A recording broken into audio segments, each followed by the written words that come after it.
A year ago, Sean Combs stood in Times Square and was handed a key to New York City. Today, he's been indicted and will face justice in the Southern District of New York. One of the most famous names in the hip-hop world is now facing 3 charges in federal court. Many people have come forward in recent months to accuse Sean Diddy Combs of abuse, sex trafficking, drug possession, and more, but now the federal government is getting involved and promising to bring down the rap mogul's alleged criminal empire. Welcome to Sidebar, presented by Law and Crime. I'm Jesse Weber.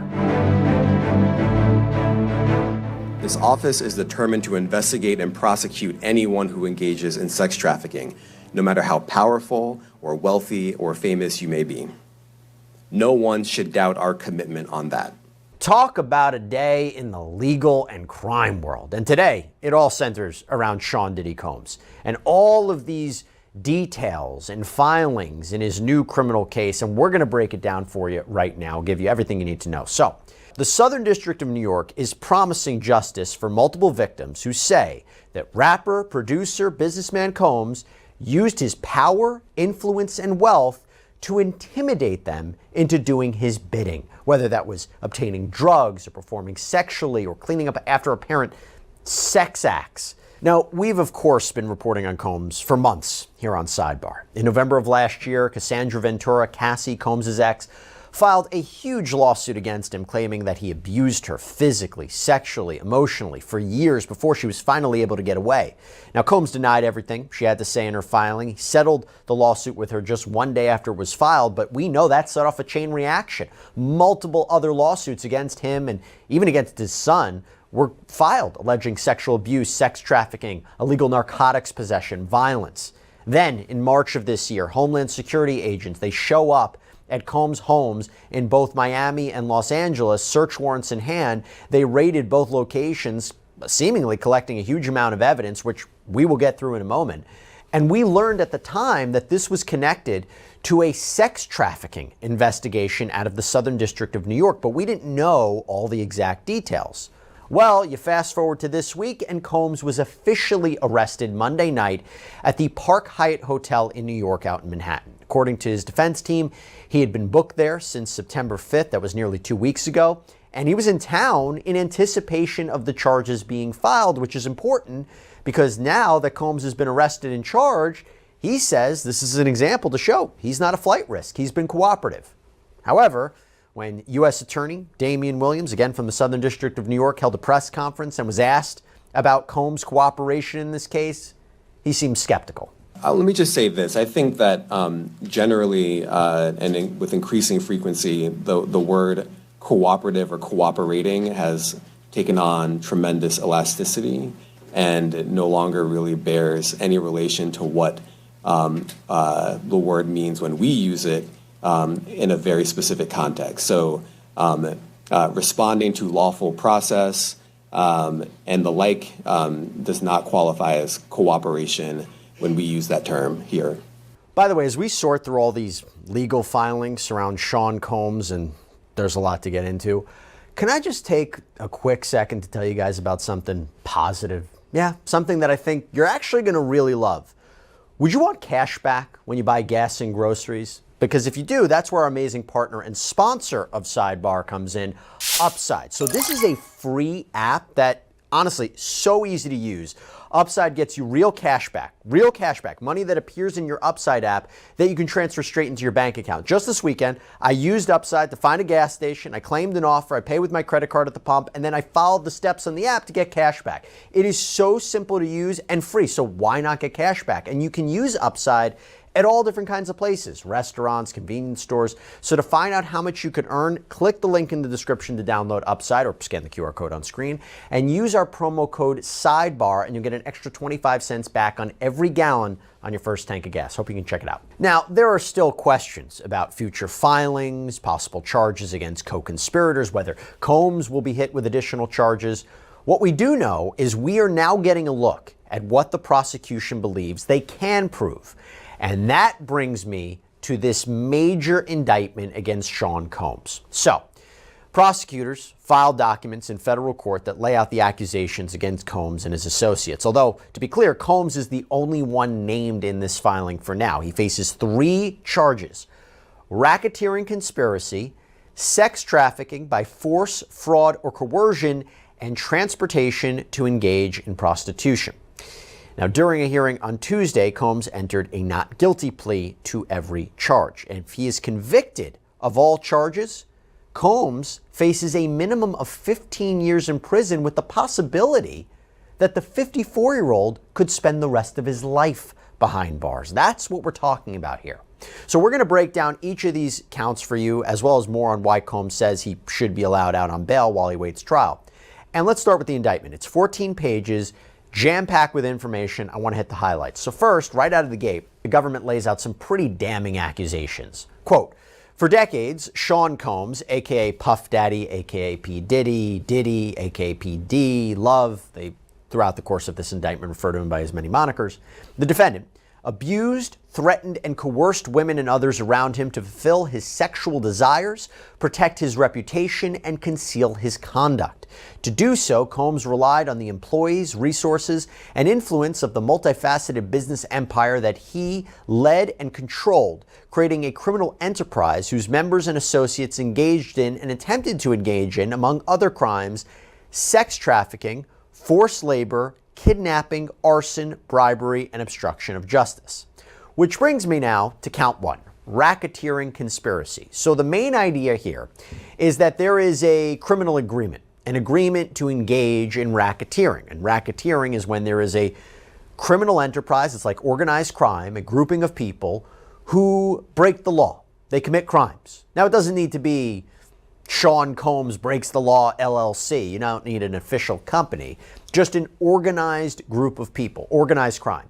And a criminal enterprise is supposed to have a common goal. So whether it was to benefit financially, whether it was to satisfy Sean Combs' sexual desires, whether it was to protect him, there has to be a common goal in mind. We're seeing this actually, I should say, in the Young Thug trial out of Georgia.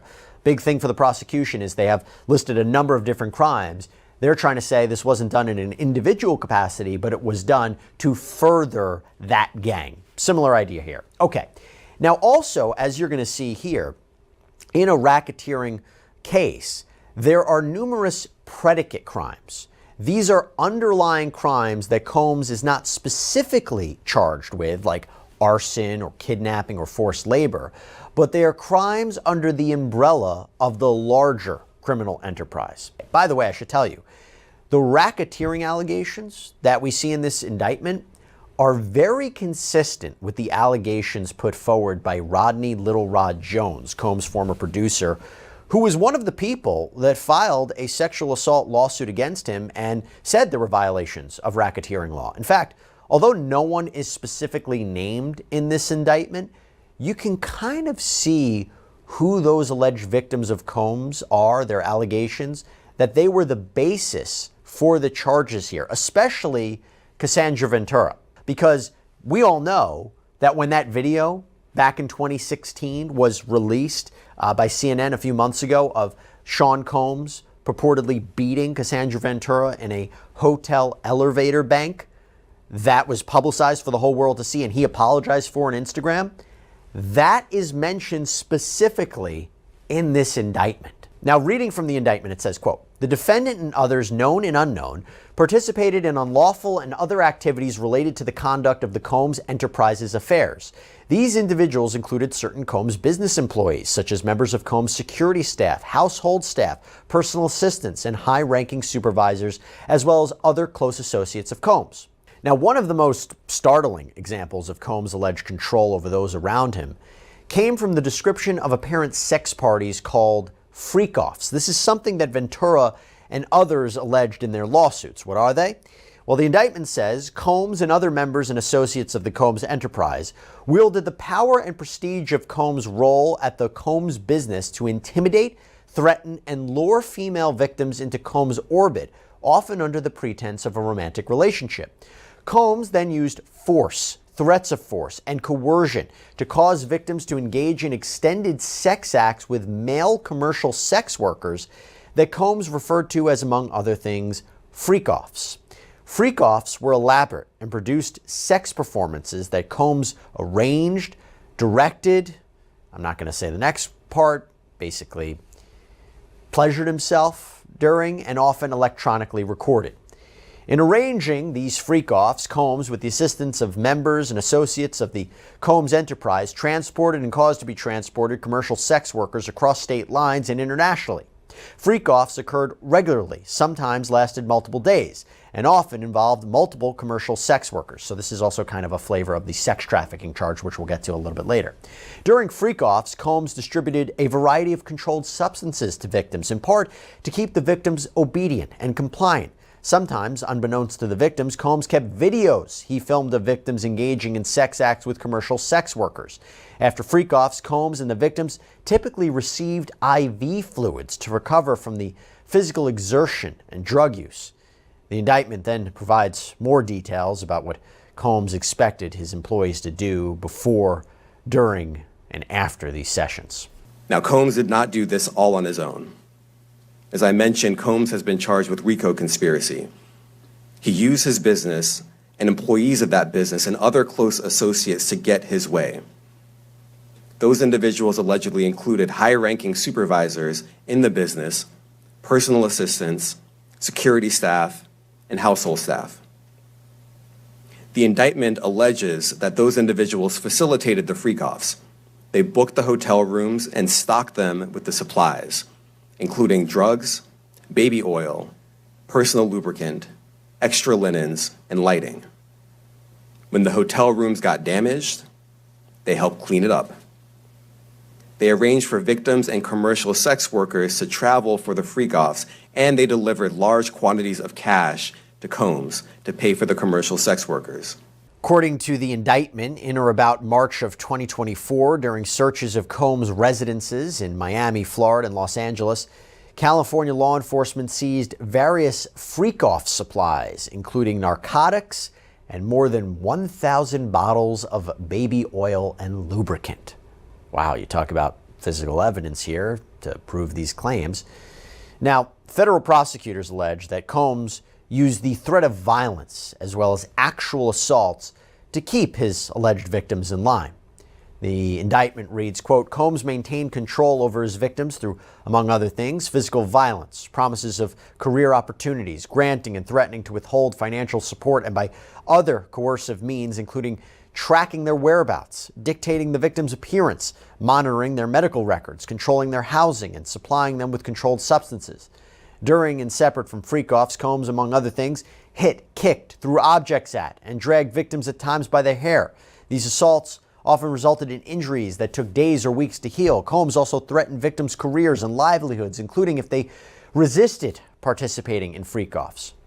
So a majority of that indictment covers that first count, racketeering conspiracy. Now I want to talk quickly about the other two counts that he faces. So count 2 is a charge of sex trafficking of a victim by using force or coercion or fraud to have that person engage in commercial sex acts that are either for money or something of value is promised or given. And there were allegations that Combs had made promises of opportunities and so forth to get what he wanted. And he's also charged with count 3, which is related to the transportation of people for purposes of prostitution. Now, quick side note about this. This is a comprehensive indictment, but it doesn't have a lot of details about what evidence prosecutors have to prove all of this. It also doesn't include every allegation that has been asserted against Combs in numerous civil complaints. For instance, there is nothing regarding minors. There's been a lot of allegations that there were minors at these Combs parties, which we had heard before in these other allegations and these other complaints. Nothing about minors here. Now, Damian Williams, the U.S. Attorney for the Southern District of New York, said that it's possible more charges could be on the way. He wouldn't confirm it one way or another, said nothing's off the table, so we don't know. But maybe there wasn't enough evidence to prove that there were minors at these parties or Combs did anything criminal related to minors. But I tell you what, we did get a lot more information from another filing from the prosecution. I'll get to that in a second. First, I have to get to the defense because in a letter filed with the court on Tuesday, Combs' defense team laid out a proposed bail package for their client, why he should be released pending trial. And they explained why his actions over the last 6 months point toward cooperation, not avoidance. They also call out the government for seemingly making things more difficult than they had to be. His team writes, quote, "Through counsel, Mr. Combs promptly told the government that he had voluntarily come to New York, offered to tell them specifically where he was, and offered to turn himself in at the appropriate time. Even though Mr. Combs came to New York, authorized his lawyers to tell the government of his location, and offered to self-surrender, the government effected an arrest last evening." This, we know, is the government's right. However, that he traveled to New York to self-surrender is also something the court should consider. So what is this bail package that the defense outlines? Well, here are some of the main points. One, a $50 million bond co-signed by Combs, his mother, his sister, the mother of his eldest daughter, and his 3 adult sons. That $50 million would be secured by the equity in Combs' Miami home. The appraised value of that home on Star Island is $48 million. So in other words, this is what he's saying. You can secure this. You can know that I'm not going to flee the country. I'm not going to break the bail conditions. I'm putting this home up. The defense says that Combs paid off the remaining mortgage, $18 million, so he could use it to secure a bond. The equity in his mother's home in Miami could also be used as collateral. And the letter goes on to say that Combs' travel would be restricted to the Southern District of Florida and the Southern District of New York. Combs apparently surrendered his passport to his attorneys right after the raids on his home, and several of his family members, including his children, have surrendered their passports too.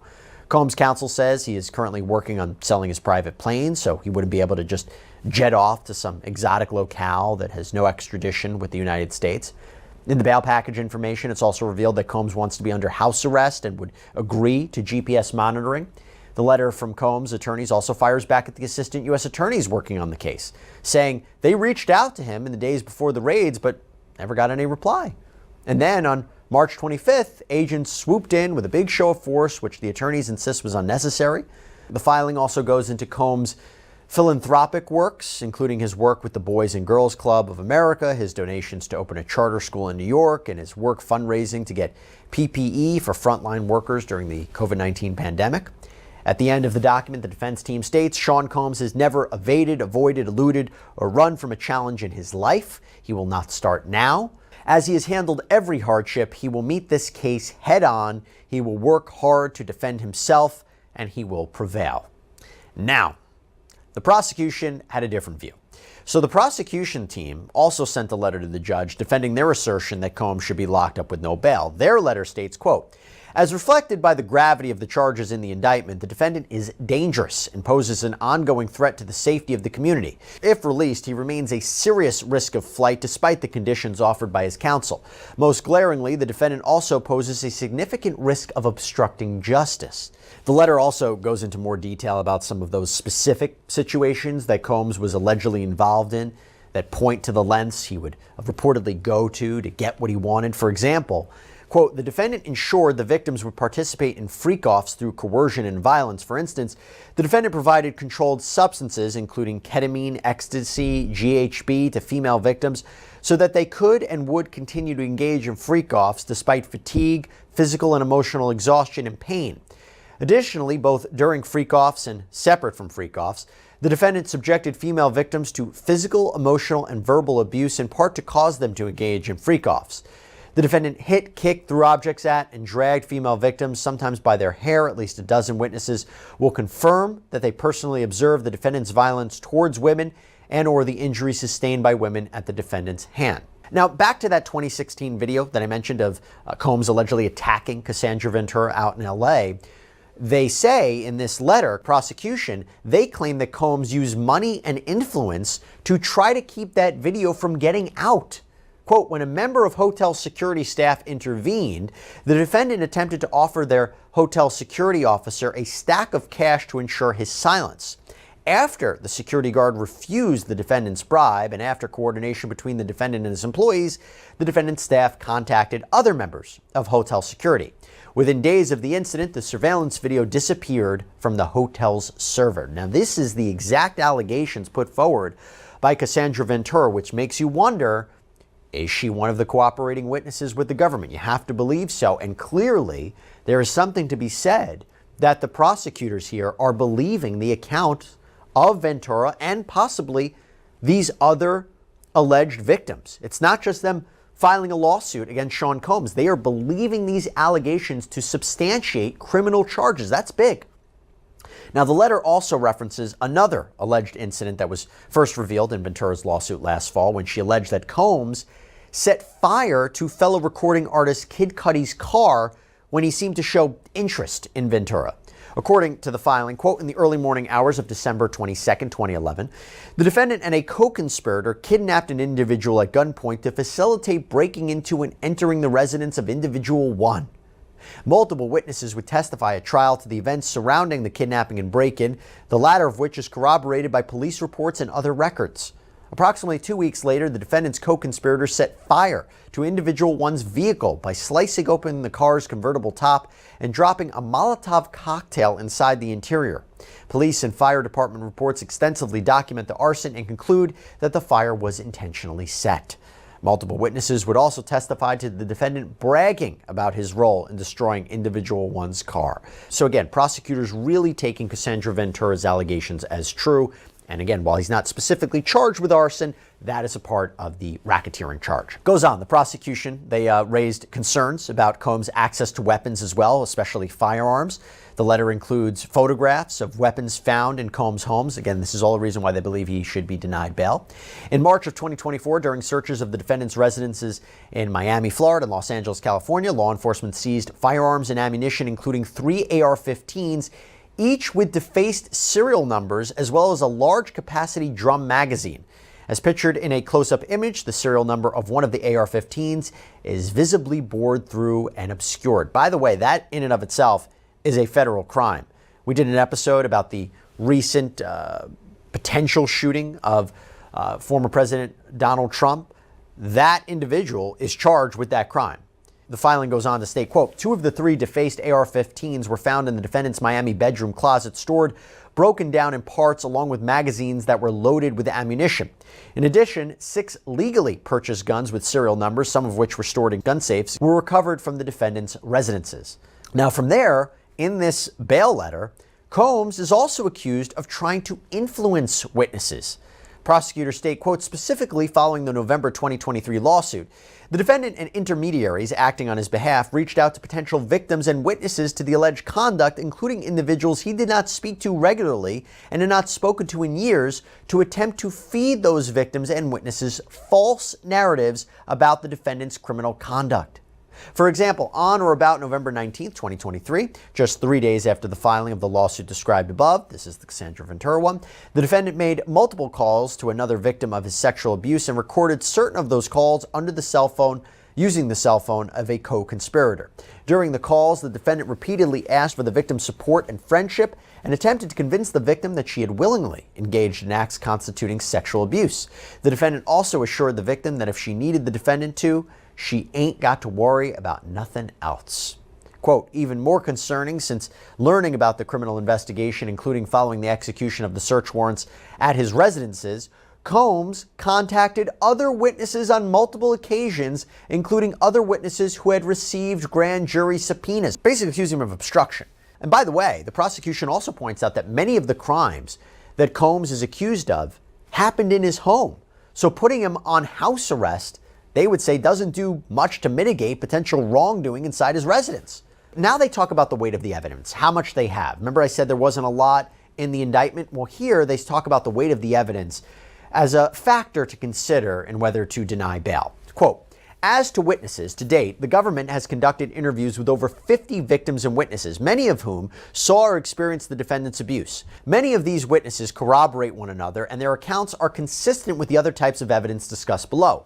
The government only expects that number to continue to grow, given that the investigation, which is now public, is ongoing.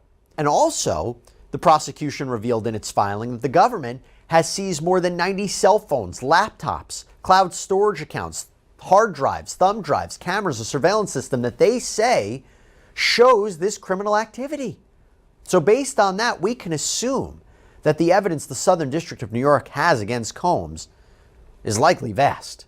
Quote, the evidence also consists of physical evidence, which was seized pursuant to search warrants executed at the defendant's residences in Los Angeles and Miami, as well as on his person and the persons of certain co-conspirators. In addition to the firearms and electronics discussed above, The physical evidence also includes other evidence of freak-offs, including over 1,000 bottles of baby oil and personal lubricant. Pretty disgusting. Now, the prosecution ends their letter to the judge by saying, quote, "There are no conditions of bail that would assure the appearance and compliance of the defendant or the safety of others. Accordingly, any application for bail should be denied." A year ago, Sean Combs stood in Times Square and was handed a key to New York City.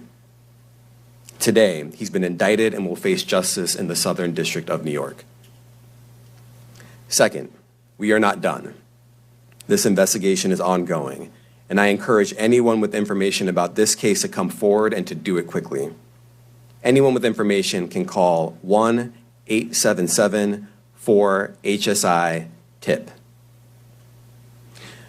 I want to express my deep appreciation for the victims and witnesses who have used their voices and helped bring this criminal conduct to light. We would not be here without them. So what happened? Well, there was a hearing in front of the Honorable Robin F. Tarnofsky, a magistrate judge from the Southern District of New York, and arguments for and against bail were put forward by the prosecution and the defense. And remember, there is actually a presumption of detainment in this case. And the judge reportedly said that after listening to all the evidence, that the presumption has not been rebutted, meaning that Sean Combs is denied bail. He must remain behind bars.